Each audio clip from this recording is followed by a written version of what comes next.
శ్రీశైలానికే సిరిగిరి, శ్రీగిరి, శ్రీపర్వతం, శ్రీశైలం మొదలైన నామాతరాలున్నాయి. శ్రీ అనగా సంపద, శైలమంటే పర్వతం కనుక శ్రీశైలమంటే సంపద్వంతమైన పర్వతమని అర్థం. దీనికి శ్రీకైలాసం అనే పేరుతో వ్యవహారం ఉండడమూ ఉంది. స 1313 లోని ఒక శాసనాన్ని అనుసరించి దీనికి శ్రీ కైలాసము అనే పేరు ఉన్నట్టు తెలుస్తోంది.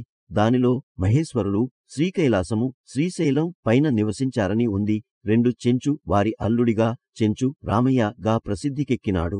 అభేద్యమైన ప్రాకారము, లోపల 4 మండపములతో అపూర్వమైన శిల్ప సంపదతో అలరారే అందమైన దేవాలయము, ప్రధాన గర్భాలయము మాత్రము ఎటువంటి శిల్పాలు లేకుండా సాధారణ నిర్మాణముగా ముష్కరుల నుండి రక్షణ కొరకు కట్టినట్టుగా ఉంటుంది.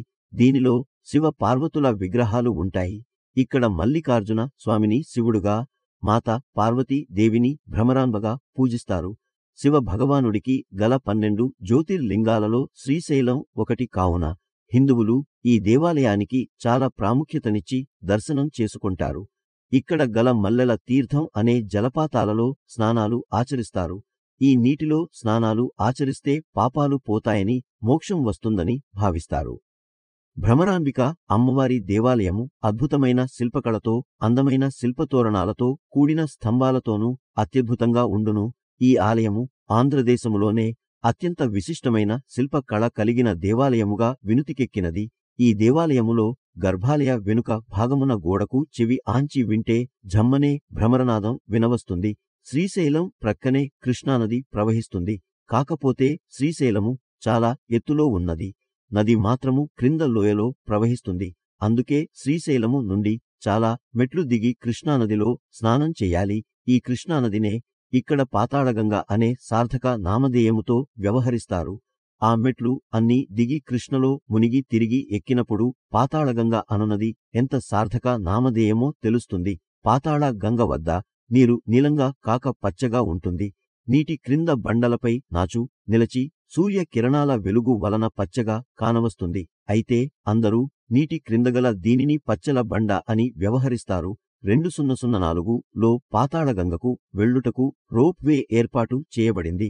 ఉదయం 6 నుండి సాయంత్రం 6 వరకు ఇది అందుబాటులో ఉంటుంది. త్రేతాయుగ కాలం నాటి ఆంజనేయ స్వామి గుడి తప్పనిసరిగా చూడవలసిన వాటిలో ఒకటి. ఇది ముఖ్యాలయానికి కొద్ది దూరంలో ఉంటుంది.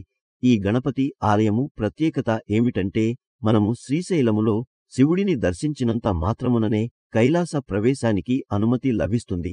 అప్పుడు మనకు ఈ సాక్షి గణపతే సాక్ష్యము చెపుతాడు. మనము శ్రీశైలము వచ్చినాము అని. ఇతనిని సాక్షి గణపతి అంటారు. శ్రీశైలం మొత్తంలో ప్రత్యేకమైనది. ఈ శ్రీశైల శిఖరం శ్రీశైలములో శిఖర దర్శనము చేసుకొంటే పునర్జన్మ ఉండదు అని శాస్త్రాలు ఘోషిస్తున్నాయి.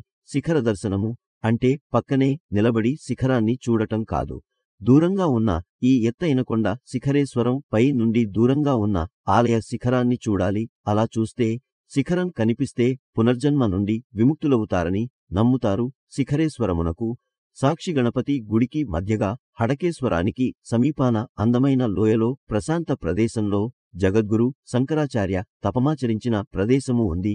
ఇక్కడి శిలపై శంకరుని పాదముద్రలు ఉన్నాయి. కొండపగులుల నుండి పంచధార 5 ధారలతో ఉరికివచ్చే జలాలు చల్లగా ఏ కాలంలోనైనా ఒకే మాదిరిగా ప్రవహిస్తూ ఒక్కొక్క ధార ఒక్కొక్క రుచితో నుండుట ఇక్కడి ప్రత్యేకత. ఒక ధార నుండి జలము సేవించి ప్రక్కమరొక దాని నుండి సేవిస్తే మార్పు తెలుస్తుంది. శిఖరేశ్వరమునకు సాక్షి గణపతి గుడికి మధ్యగా హడకేశ్వరానికి సమీపాన అందమైన లోయలో ప్రశాంత ప్రదేశంలో జగద్గురు శంకరాచార్య తపమాచరించిన ప్రదేశము ఉంది. ఇక్కడి శిలపై శంకరుని పాదముద్రలు ఉన్నాయి. కొండపగులుల నుండి పంచధార 5 ధారలతో ఉరికివచ్చే జలాలు చల్లగా ఏ కాలంలోనైనా ఒకే మాదిరిగా ప్రవహిస్తూ ఒక్కొక్క ధార ఒక్కొక్క రుచితో నుండుట ఇక్కడి ప్రత్యేకత. ఒక ధార నుండి జలము సేవించి ప్రక్కమరొక దాని నుండి సేవిస్తే మార్పు తెలుస్తుంది. ఆది శంకరాచార్యుడు తపస్సు చేసిన ప్రదేశం. పూర్వం అరుణాసురుడు అనే రాక్షసుడు ఈ ప్రపంచాన్ని పరిపాలించేవాడు. అతను చాలా కాలం పాటు గాయత్రీ మంత్రం జపిస్తూ బ్రహ్మ కోసం తపస్సు చేసి ద్విపాదాలచే చతుష్పాదాలచే మరణం లేకుండా వరం పొందాడు. వరం ప్రభావంతో భయపడిన దేవతలు ఆదిశక్తిని ప్రార్థించారు. అమ్మవారు ప్రత్యక్షమై అరుణాసురుడు తన భక్తుడని గాయత్రి మంత్రం జపిస్తున్నంత వరకు అతనిని ఎవరూ ఏమీ చేయలేరని చెబుతుంది. తర్వాత దేవతలు పథకం ప్రకారం దేవతల గురువు అయిన బృహస్పతిని అరుణాసురుని దగ్గరికి పంపిస్తారు. అరుణాసురుడు దేవ గురువు బృహస్పతి రాక గురించి ఆశ్చర్యం వ్యక్తపరచగా బృహస్పతి అందుకు సమాధానంగా ఇద్దరం ఒకే అమ్మవారిని గాయత్రి మంత్రంతో పూజ చేస్తున్నామని, కాబట్టి ఈ రాకలో వింత ఏమీ లేదని చెబుతాడు. అందుకు అరుణాసురుడు దేవతలు పూజ చేసే అమ్మవారిని నేను ఎందుకు పూజ చేయాలని అహంకరించి గాయత్రి మంత్రం జపాన్ని మానేస్తాడు. దానికి కోపించిన ఆదిశక్తి భ్రమర తుమ్మెద రూపం ధరించి అసంఖ్యాకంగా భ్రమరాలని సృష్టిస్తుంది. ఆ భ్రమరాలు అరుణాసురుడిని అతని సైన్యాన్ని సంహరిస్తాయి. కృతయుగమున పుత్రార్థి అయి ఘోరతప మాచరించిన శిలాద మహర్షికి పరమేశ్వరానుగ్రహంబున జన్మించిన నందికేశ్వర పర్వతనామ ధేయులగు కుమార రత్నములు తమతీర్వత పోగ్ని జ్వాలలచే త్రిలోకంబుల గడగడలాడించి పరమేశ్వరుని ప్రత్యక్షము గావించుకొనిరి. వారిలో నందీశ్వరుడు ప్రమథగణాధిపత్యమును ఈశ్వర వాహనత్వమును వరములుగా బడెసెను. పర్వతుడు తాను పర్వతాకారము దాల్చుదునని తన శిఖరముపై పరమేశ్వరుడు త్రిశక్కోటి దేవతలతో ప్రమదులతో సర్వతీర్థక్షేత్ర రాజములతో స్వయంభూ లింగరూపమున పార్వతీ సమేతుడై వెలయవలయునని తన శిఖర దర్శన మాత్రంబుననే జనులకు ముక్తి నొసంగా వలయునని వేడుకొనిన నాటి నుండి శ్రీశైలము మహామహిమోపేతమై ప్రఖ్యాతిగాంచింది.